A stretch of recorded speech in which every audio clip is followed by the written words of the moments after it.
Telugu Desam party నాయకులు మాజీ MLA Makkina Mallikarjunarao జన్మదిన వేడుకలు గుంటూరులోని తన నివాసంలో ఘనంగా జరిపించారు వినుకొండ శాసనసభ్యులు జీవీ ఆంజనేయులు. టీడీపీ నాయకులు, అభిమానులు, కార్యకర్తల సమక్షంలో కేక్ కట్ చేసి శుభాకాంక్షలు తెలిపారు.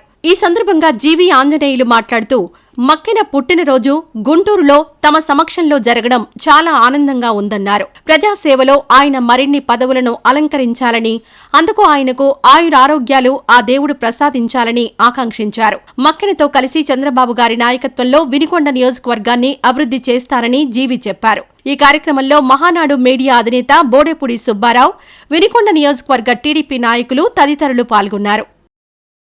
మిత్రుడు మాజీ శాసనసభ్యుడు మక్కిన మల్లికార్జున గారి పుట్టినరోజు శుభాకాంక్షలు తెలియజేస్తున్నా. ఆయన నిండు నూరేళ్లు ఆయురారోగ్యాలతో, ఐశ్వర్యాలతో బ్రహ్మాండంగా ఉండాలని, దేవుడు ఆశీస్సులు ఉండాలని, భవిష్యత్తులో రాజకీయంగా ఇంకా ఉన్నత శిఖరాలకు ఎదగాలని ఆకాంక్షిస్తూ ఆ దేవుడు మంచి బ్లెస్సింగ్స్ ఇవ్వాలని కోరుకుంటూ, అలాగే వినుకొండ ప్రాంతాన్ని అభివృద్ధిలో నాకు ఎప్పుడు ఒక చేదోడు వాదోడుగా ఉంటూ ప్రాంతం యొక్క అభివృద్ధికి ఎప్పుడు కూడా సహకరిస్తున్నందుకు వారికి ప్రత్యేక ధన్యవాదాలు తెలియజేస్తున్నా.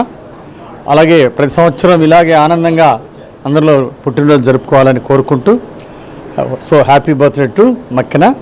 చాలా సంతోషం. ఏదైతే ఆశించి పార్టీలోకి వచ్చానో దానికి రెట్టింపుగా ఈరోజు ఆనందంగా ఉన్నా.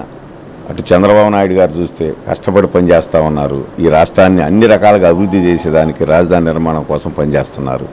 అదేవిధంగా మా గౌరవ శాసనసభ్యులు మూడవసారి ముచ్చటగా గెలిచినటువంటి జీవీ ఆంజనేయులు గారి నేతృత్వంలో వినుకొండ నియోజకవర్గంలో అన్ని సంక్షేమ కార్యక్రమాలు, అభివృద్ధి కార్యక్రమాలు, లా అండ్ ఆర్డర్ కూడా చాలా కంప్లీట్గా చాలా నీతివంతమైన పాలన అందిస్తున్నారు. నేను మనస్ఫూర్తిగా ఆయన అభినందిస్తున్నా. భవిష్యత్తులో తప్పనిసరిగా నేనైతే ఒకటే చెప్తున్నా, పదవులతో సంబంధం లేకుండా మేము కష్టపడి ఏరుకోరి గెలిపించుకున్నటువంటి మా ఎమ్మెల్యే జీవీ ఆంజనేయులు గారిని నేతృత్వంలో వినుకొండ నియోజకవర్గంలో అపరిష్కృతంగా ఎప్పటి నుంచో ఉన్నటువంటి అనేక కార్యక్రమాలు ఉన్నాయి. పైన కొండమైన గుడి నిర్మాణం, అదేవిధంగా ఘాట్ రోడ్ నిర్మాణం, మంచినీటి పథకం, అదే ఎన్ఎస్పీలో మరి కాంప్లెక్స్ల నిర్మాణం, వీటన్నిటిని కూడా ఇటు జీవీ ఆంజనేయులు గారు ఎమ్మెల్యే గారి నేతృత్వం, ఎంపీ శ్రీకృష్ణదేవరాయలు గారి నేతృత్వంలో తప్పనిసరిగా పూర్తి చేస్తామని సందర్భంగా తెలియజేస్తూ, ఈ పూర్తి అయ్యే దానికి వారి వెన్నంటి ఉండి తప్పనిసరిగా ఈ అభివృద్ధిలో వారికి తోడుగా ఉంటామని ఈ సందర్భంగా మనవి చేస్తూ అందరికీ ముగిస్తున్నాను. ఈ వీడియో నచ్చితే లైక్ చేయండి. అలాగే మా ఛానల్ ని ఫస్ట్ టైం కనుక చూస్తున్నట్టయితే ఇప్పుడే సబ్స్క్రైబ్ చేసుకుని పక్కనే ఉన్న గంట సింబల్ ని యాక్టివేట్ చేసుకోండి. అప్పుడే మేము పెట్టే ప్రతి వీడియో మీకు నోటిఫికేషన్ గా వస్తుంది. అలాగే ఈ వీడియో పూర్తిగా చూసినందుకు ధన్యవాదాలు.